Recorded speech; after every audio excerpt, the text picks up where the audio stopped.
Welcome back, friends. You are very welcome to on my channel Science Clear Classes, and we have taken a new thing, the AMU Class 11 Science Entrance previous question in the रट लीजिए series. हमने series का नाम रट लीजिए इसलिए रखा है क्योंकि ये क्वेश्चन जो हम इस पे करा रहे हैं चैनल पे वो क्वेश्चन पहले भी AMU में आ चुके हैं। तो AMU में लगभग आप सारे पेपर का ट्रेंड उठा के देखेंगे तो लगभग 30 से 40% क्वेश्चन जो है रिपीट हो जाते हैं पिछले साल वाले या पिछले सालों के। तो आपको उसको करना ज़रूरी है और इसमें एक फ़ायदा ये भी मिलेगा आपको कि आप उसके जो एनवायरनमेंट है, जो उसका एक कहना चाहिए एक सरफेशियल है, उसको आप अच्छे से समझ पाओगे कि कैसे वहाँ पे टेस्ट होता है, किस तरीके के क्वेश्चन आते हैं। तो हमने इसका नाम रखा है रट लीजिए सीरीज़ 1। आगे भी इसकी सीरीज़ आएंगी। हम इसमें मात्र 20 क्वेश्चन आपको कराएंगे, 20 क्वेश्चन आपको कराएंगे। उन 20 क्वेश्चंस में 4-5 क्वेश्चन इंडो इस्लामिक के होंगे, बाकी 15 क्वेश्चन जो है साइंस के कराएंगे हम आपको। 20 क्वेश्चन की ये सीरीज़ है और अगर आप इसमें रट लेते हैं तो मैं गारंटी से कहता हूँ कि आपके कम से कम जो है 4 से 5 क्वेश्चन इसमें फंस जाएंगे। ठीक है, तो मेहनत से जो है करते रहिए और लॉकडाउन में आप जो है अपनी नॉलेज को इंक्रीज़ करिए, नॉलेज को बढ़ाते रहिए, जुड़े रहिए हमारे चैनल के साथ, आपको नई नई अपडेट देंगे। और हमने जैसा कि पिछली वीडियो में कहा था, इसमें फिर कह रहे हैं कि हम वीकेंड में जो है साइंस न्यूज़ आपको दिया करेंगे जो साइंस और टेक्नोलॉजी से रिलेटेड होंगी, जो IAS PCS के एग्ज़ाम्स के लिए भी बहुत ज़्यादा इंपॉर्टेंट होगी। तो शुरू करते हैं आज की वीडियो। ठीक है, जो रट लीजिए सीरीज़ में है और जो हमारे पुराने व्यूवर्स हैं वो इसे ज़्यादा से ज़्यादा शेयर कर दें और जो नए व्यूवर्स हैं वो इसे ज़्यादा से ज़्यादा सब्सक्राइब कर दें। इसी आशा और उम्मीद के साथ कि आप अच्छा कर रहे होंगे, शुरू करते हैं फर्स्ट क्वेश्चन। क्वेश्चन 6 करना है हमें। लिखा है a box of mass 400 kg rest on a carrier of a truck that is moving at a speed of 120 kilometre per hour. The driver applies the brake and slows a speed of 60 kilometre per hour in 20 second. The constant acceleration generated upon the box in metre per second square. 2009 में ये question पूछा था MU ने। देखिए बच्चों, आप सोचेंगे तो बहुत पुराना सर करा रहे हैं। इसके पीछे एक रीज़न ये है कि जितना पुराना होगा वही क्वेश्चन ज़्यादा रिपीट होंगे। आप ये नहीं है कि जस्ट जो है 2019 का रिपीट हो जाए या 2018 का रिपीट हो जाए, ऐसा नहीं होगा। तो आप जो है थोड़ा सा पीछे पहुँचेंगे तभी वो क्वेश्चन रिपीट हो सकता है। ठीक है, क्वेश्चन में कह रहा है कि एक बॉक्स है ठीक है, कोई भी बॉक्स होगा, एक बॉक्स है और वो 400 kg का है और एक ट्रक के कैरियर पे रखा हुआ है। ठीक है, ये आपका ट्रक हो गया, रखा हुआ है और उसकी जो स्पीड है वो 120 किलोमीटर पर आवर है ट्रक की। उसके बाद ट्रक वाला क्या करता है, ट्रक वाला जो है अपनी स्पीड को कम करता है और 60 किलोमीटर पर आवर कर देता है 20 सेकंड में। तो कांस्टेंट एक्सीलरेशन आपको याद करना है कि उस बॉक्स पे क्या लगा होगा। तो देखिए हम आपको इसको ब्लैक बोर्ड पे करके दिखा रहे हैं, ग्रीन बोर्ड। देखिए यहाँ पे दो स्पीड है, V1 मान लीजिए 120 किलोमीटर पर आवर, ठीक है, और V2 क्या है 60 किलोमीटर पर आवर और टाइम क्या है 20 सेकंड। अब आप एक चीज़ यहाँ पे ये देखिए कि जो हैगा स्पीड जो है किलोमीटर पर आवर में है और टाइम जो है कैसा है सेकंड में है। तो हमें क्या करना पड़ेगा, हमें स्पीड को किलोमीटर पर आवर से उसमें लेकर आना पड़ेगा। तो किलोमीटर पर आवर से 120 को जब आप मीटर पर सेकंड में लाएंगे तो 5/18 से आपको क्या करनी पड़ेगी, डिवाइड करनी पड़ेगी। ये हो जाएगा 2 9 ज़ा 18 और ये हो गया 60। ठीक है, 65 से कितना हो जाएगा 300। ठीक है, 300 डिवाइडेड बाई 9, 9 3 ज़ा 27, 9 3 ज़ा 27। फिर यही इस तरीके से आता रहेगा। ठीक है बच्चों, तो पहली वाली V1 कितनी हो गई, इसे मिटा देते हैं। ठीक है, ये वाली V1 इसे मिटा देते हैं और V2 भी मिटा देते हैं क्योंकि हम इसको चेंज कर लेंगे। ठीक है, पहले V1 लिख देते हैं।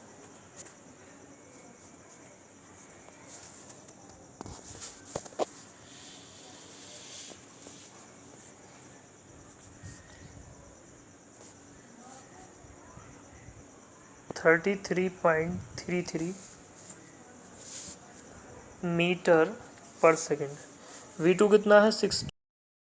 इसे आप जब चेंज करेंगे 5/18 से, 2 9 ज़ा 18, ये हो गया 30, तो ये हो गया 150। 150/9, 9 1 ज़ा 9, 6 बचा 60 हो जाएगा। 9 6 ज़ा 54, 9 6 ज़ा 54 ये आता रहेगा। ठीक है, तो ये आपका हो गया 16.66।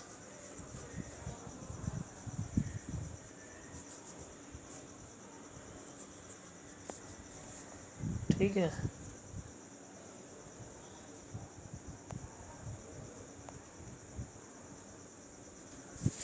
ये आप यहाँ उठा के रख दो।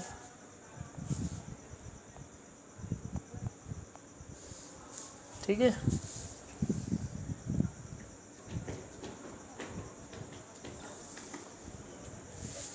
अब बच्चों क्या होता है, ए का फार्मूला, एक्सेलरेशन का फार्मूला क्या होता है, v2 माइनस v1/t होता है। ठीक है, हमने पढ़ा है ये।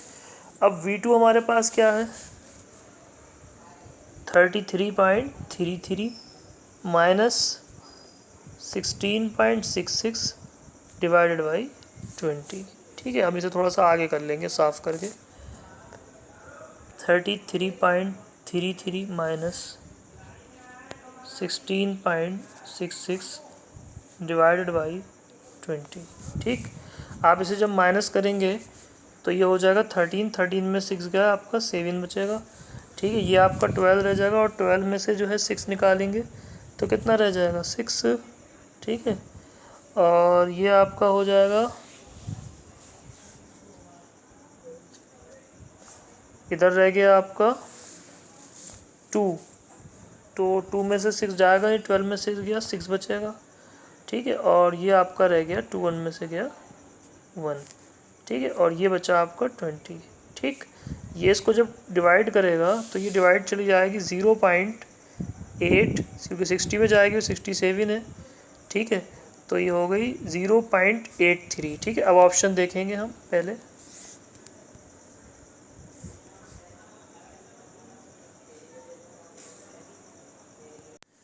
तो आपको दिख रहा है कि हमारे पास आंसर 0.8 के 2 हैं, एक है आपका प्लस में और एक है आपका माइनस में। तो जाहिर सी बात है, देखिए अभी हम इस क्वेश्चन में देखेंगे तो स्पीड बच्चों पहले क्या थी 120 और बाद में क्या हो गई 60, तो स्पीड क्या हो रही है, लेस हो रही है। तो इसका जो डी आंसर है वो बिल्कुल राइट होगा, 0.83 टोटल आंसर है। ये इसका पहला क्वेश्चन था जो हमने अटेम्प्ट कर लिया। ठीक है, उसके बाद आगे चलेंगे, क्वेश्चन नंबर 4 करेंगे बच्चों हम। ठीक है, कौन सा करेंगे, 4 करेंगे, ये वाला। ठीक, क्वेश्चन 4 कह रहा है, which of the following can not multiply outside the living cell, A bacteria, B protozoa, C viruses, fungi. ये क्वेश्चन AMU 2013 में पूछा गया था। इनमें से कौन शरीर के बाहर जो है क्या नहीं कर सकता, लिविंग नहीं रह सकता, A bacteria, B protozoa, C virus और डी फंगी। देखिए बताइए क्या आंसर यहाँ पे हो जाएगा। आपको मैं हिंट दे रहा हूँ, अभी बहुत चल रहा है और इसी की वजह से लॉकडाउन हुआ है। बताइए क्या हो जाएगा। जी, आपको सही लगता है और इसका आंसर होगा बच्चों वायरस। क्या हो जाएगा इसका आंसर, क्योंकि वायरस जो होते हैं वो किसी बॉडी में ही जाके मल्टीप्लाई कर सकते हैं, वैसे मल्टीप्लाई नहीं कर सकते। उसके नीचे नेक्स्ट क्वेश्चन हैगा, आपको मिल जाएगा, which of the following is called suicidal bags of a cell, plastid, lysosome, Golgi parts, none of these. ये क्वेश्चन आसानी से बच्चे बता देंगे जिन्हें हमने पढ़ाया है क्लास में। तो ये क्या हो जाएगा इसका आंसर हो जाएगा लाइसोसोम। ठीक है, क्या हो जाएगा इसका answer, lysosome. Lysosome is right answer. ठीक है, उसके बाद क्वेश्चन 6 ले लेंगे, उसी के जस्ट नीचे है, prokaryotic cell lacks, prokaryotic cell में कमी होती है सेल मेम्ब्रेन की, न्यूक्लियर मेम्ब्रेन की, प्लाज्मा मेम्ब्रेन की या सेल वॉल की। आपको याद होगा सेल हमने बताया था, सेल 2 तरीके की होती हैं, एक प्रोकैरियोटिक होती है, एक यूकैरियोट होती है। मेनली जो फ़र्क होता है प्रोकैरियोट में और यूकैरियोट में वो ये होता है कि प्रोकैरियोट के पास जो होता है न्यूक्लियस जो होता है बिखरा हुआ रखा होता है, और यूकैरियोट में जो न्यूक्लियस होता है वो बिखरा हुआ नहीं होता बल्कि एक जगह पे रखा होता है। तो इस तरीके से हमारे पास जो है जो न्यूक्लियस होता है वो जाहिर सी बात है कहाँ होगा, न्यूक्लियर मेम्ब्रेन के पास होगा। तो प्रोकैरियोटिक सेल में किस चीज़ की कमी होगी बच्चों, न्यूक्लियर मेम्ब्रेन की। ये क्वेश्चन 2012 में आया था। क्वेश्चन 7 देख लेंगे, ठीक है। Which of the organelles is present in plant cell only, इनमें से कौन से प्लांट सेल में ही मौजूद होगा? Mitochondria, plastic vehicles, endoplasmic reticulum. देखिए माइटोकॉन्ड्रिया होता है, आप याद रखिए दोनों के अंदर, ठीक है। Plastid vehicles, endoplasmic reticulum. अब दो, एक ऑप्शन तो उड़ गया, माइटोकॉन्ड्रिया तो होगा नहीं। अब बचा आपका प्लास्टिड। क्या बचता है आपका? आपका बचता है प्लास्टिड, ठीक है। प्लास्टिड बचता है। अब प्लास्टिड में एंडोप्लाज्मिक रेटिकुलम बचता है, वेकोस बचता है। तो इसका राइट आंसर बच्चों हो जाएगा प्लास्टिड। प्लास्टिड इसका राइट आंसर है। और ये AMU 11 में पूछा गया था। क्वेश्चन 8 पूछे लेंगे। Which organ distinguish plant and animal cell, इनमें से कौन प्लांट और एनिमल को अलग करता है, ठीक है, सेल को। AMU 10 में पूछा था। टिक द रॉन्ग ऑप्शन, यानी आप गलत ऑप्शन को टिक करेंगे। ग्लाइकोजन इन एनिमल्स, ये सही है, होता है। स्टार्च इन प्लांट, ये भी होता है। प्लास्टिड इन प्लांट्स, ये भी होता है, अभी बताया इसके ऊपर। लास्ट वाला बचता है प्लास्टिड इन एनिमल्स। तो जाहिर सी बात है प्लास्टिड इन एनिमल्स जो होता है वो नहीं होता, बल्कि प्लास्टिड काय में होता है। अभी हमने बताया था आपको। प्लास्टिड कहाँ मिलेगा? प्लास्टिड मिलेगा प्लांट सेल में। कहाँ मिलेगा? प्लांट सेल में, ठीक। उसके बाद नेक्स्ट क्वेश्चन ले लेते हैं, ठीक है। Robert Koch won the Nobel prize for the discovery of, question 9 है, ठीक है। Robert Koch was won the Nobel prize for the discovery of, Robert Koch ने नोबेल प्राइज़ को जीता था, ठीक है, किस लिए? मलेरिया के लिए, टाइफाइड के लिए, या ट्यूबरकुलोसिस के लिए, या जो है फिर जो है उसके कॉलरा के लिए। रॉबर्ट कोच ने नोबेल प्राइज़ जीता था, आप याद रखिएगा, ट्यूबरकुलोसिस के लिए, TB के लिए। इस क्वेश्चन में मैं कुछ बताना चाहता हूँ आपको, सुन लीजिए, आपके काम आएगा। कॉलरा बैक्टीरिया से होता है, विब्रियो कॉलरी नाम का बैक्टीरिया होता है। मलेरिया एक प्रोटोजोआ से होता है। ट्यूबरकुलोसिस भी बैक्टीरिया से होती है, और टाइफाइड भी बैक्टीरिया से ही होती है। उसके बाद क्वेश्चन 10 है, the function of ribosome is, function क्या है राइबोसोम का? तो आप जानते हैं, synthesis of protein to destroy any foreign material that enter the cell, या to maintain osmotic pressure in a cell. D head forms a supporting skeletal framework of the cell. तो इसका पहला ही आंसर बिल्कुल सही हो जाएगा। जो राइबोसोम्स होते हैं वो प्रोटीन का सिंथेसिस करते हैं। ये दो प्रकार के होते हैं, एक को कहते हैं 70S और एक को कहते हैं 80S या 80S। किसी दिन डिटेल में बताएंगे इसके बारे में, ठीक है। उसके बाद क्वेश्चन नंबर 11 है, इसी चैप्टर से लेंगे, ठीक है, सॉरी 12 कराएंगे पहले। कह रहा है the branch of botany that deals, sorry अब इसका ब्राउज़र काम कर रहा है, आपको दिख रहा होगा। क्वेश्चन 12 की बात कर रहे हैं हम, ठीक है, और बड़ा कर लेते हैं थोड़ा सा, ठीक है। इसका ब्राउज़र ठीक से काम कर रहा है, अब आपको सही दिखेगा बिल्कुल। The branch of botany that deals with the study of the structure, function and life history of the plant cell is known as genetics, physiology, taxonomy, cytology. देखिए जेनेटिक्स जो है स्टडी ऑफ वेरिएशन से, हमने उस दिन भी पढ़ाया था आपको, आज भी बता रहे हैं। जेनेटिक्स क्या है बच्चों? स्टडी ऑफ वेरिएशन है। टैक्सोनॉमी गिविंग करती है, नेम देती है। फिजियोलॉजी फिजिक्स पढ़ने को कहते हैं किसी बॉडी की। अब क्या बची? साइटोलॉजी। याद रखिएगा साइटोलॉजी क्या है? साइटोलॉजी स्टडी ऑफ सेल है, ठीक है। इसके अलावा जो हिस्टोलॉजी है,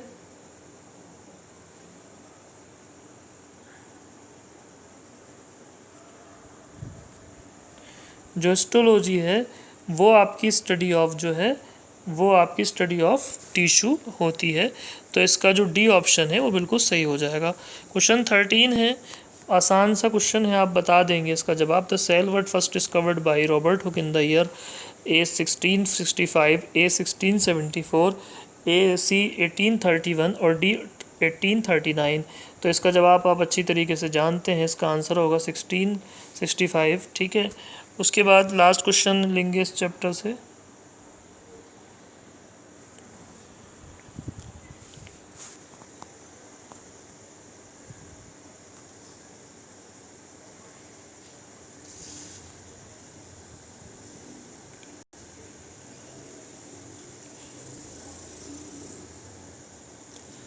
नेक्स्ट क्वेश्चन ले लेते हैं अभी। हम यहाँ इम्पोर्टेंट क्वेश्चन आपको करा रहे हैं। क्वेश्चन 11 देखिए, the break down of pyruvate to give carbon dioxide water energy takes place in the cytoplasm, chloroplast, mitochondria, nucleus. यानी पायरुवेट का ब्रेक डाउन में से किस में होता है जिससे कार्बन डाइऑक्साइड वाटर एनर्जी, तो याद रखिएगा ये माइटोकॉन्ड्रिया के अंदर होता है। माइटोकॉन्ड्रिया को power house of the cell कहते हैं। क्या कहते हैं बच्चों? Power house of the cell. ठीक है, ये अपने आपके लिए थोड़ा सा ब्रेक दे दिया है ताकि आप रिफ़्रेश हो जाएं अच्छे से, और दोबारा से रिफ़्रेश होके फिर से हम अपने डिस्कशन पे चलेंगे और आसानी से जो है फिर हम इन क्वेश्चनों को अटेम्प्ट करेंगे आगे। चलिए बात क्वेश्चन पे आ जाएंगे आप। Isobar do not differ in the number of, ठीक, क्वेश्चन दिख रहा है आपको सही से? थोड़ा सा ब्राउज़र से गड़बड़ करने लगा। ठीक है, तो मैं देखता हूँ कोशिश करके शायद काम करने लगे अभी, क्योंकि ब्राउज़र ही थोड़ा गड़बड़ करता है।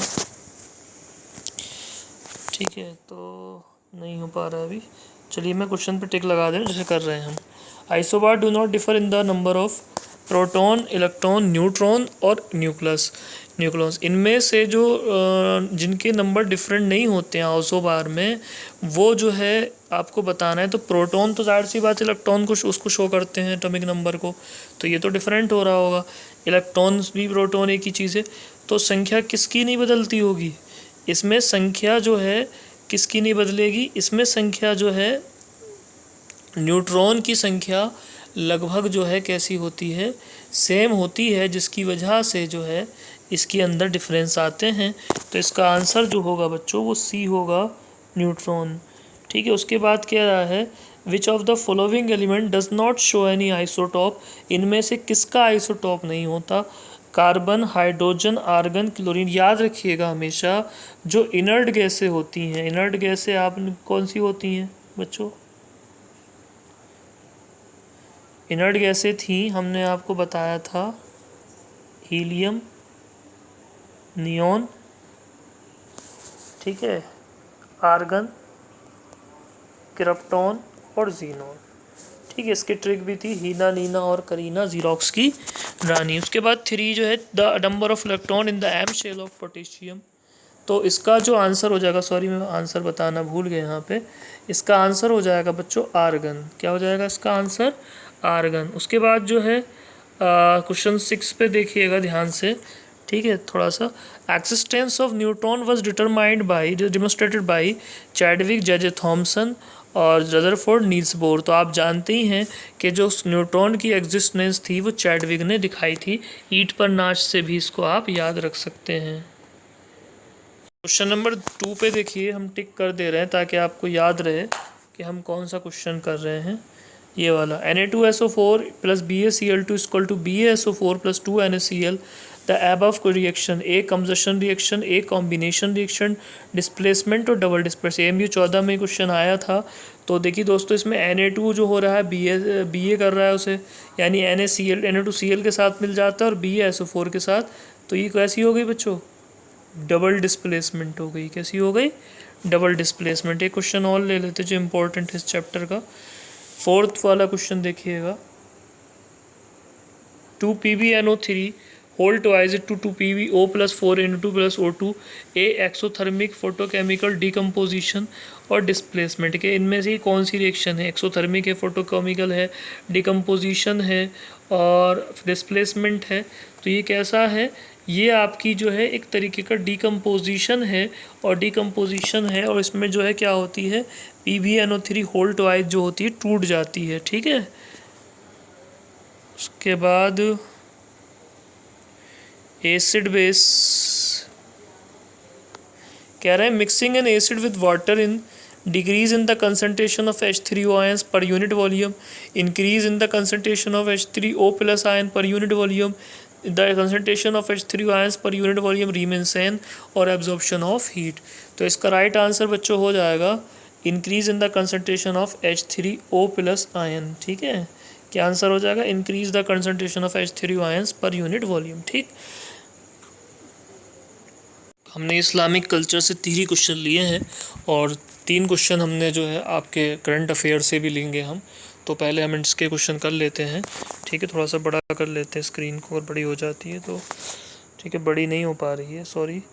तो इसमें हम टिक कर दे रहे हैं ताकि आपको याद रहे कि हम क्वेश्चन कर कौन सा रहे हैं, ठीक है। कुरान फर्स्ट है, Quran was revealed to prophet Muhammad सल्लल्लाहु अलैहि वसल्लम at A Mecca and Medina, B Medina and Kufa, C Mecca and Taif, D Mecca and Habasha. तो आप याद रखिएगा कि कुरान जो है वो प्रोफेट मोहम्मद साहब पे मक्का और मदीना दोनों में उतरना था, यानी मक्का से उतरना शुरू हुआ था और मदीने में उसको मुकम्मल हुआ था, ठीक है। ये हमने जो है मक्का में उतरना शुरू हुआ और मदीना में जाके कंप्लीट हुआ था कुरान।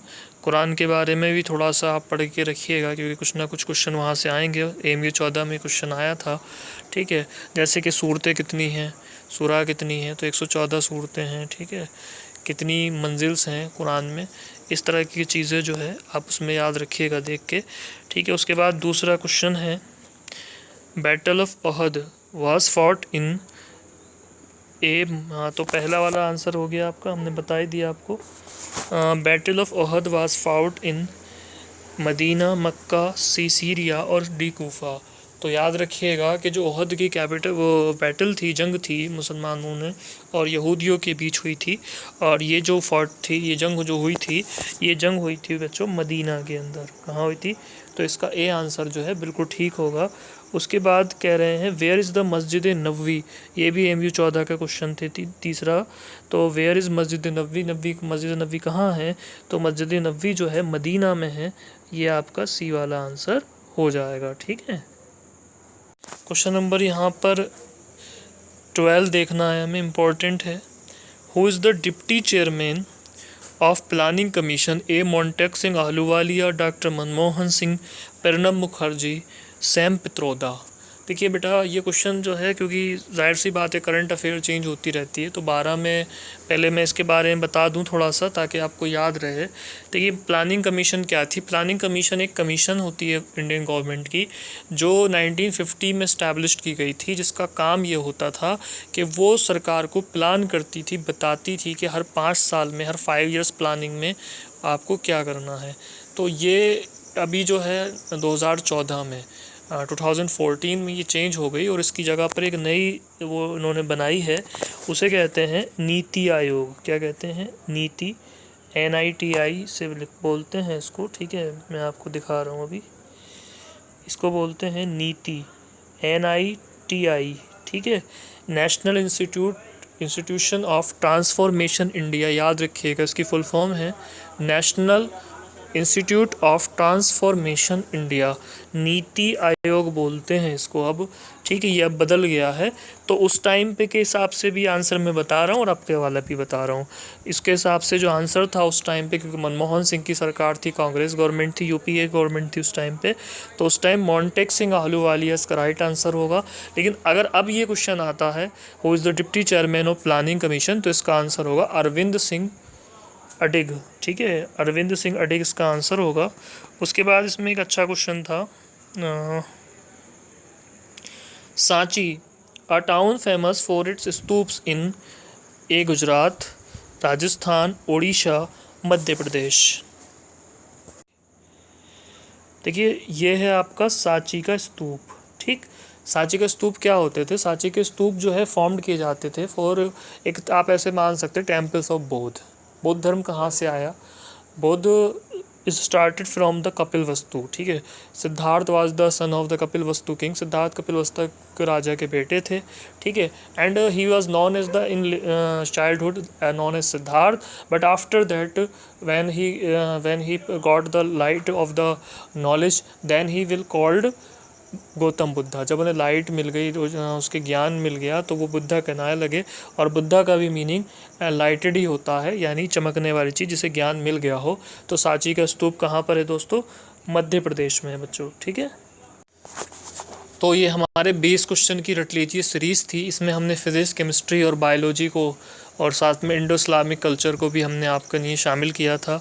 उम्मीद करते हैं ये सीरीज़ आपको पसंद आएगी, और अगर आप इसमें से लगभग 5 क्वेश्चन आपको ज़रूर मिलेंगे तो आप इसको रटिए और अच्छे करके याद करिए। Wish you very very best luck for your exam.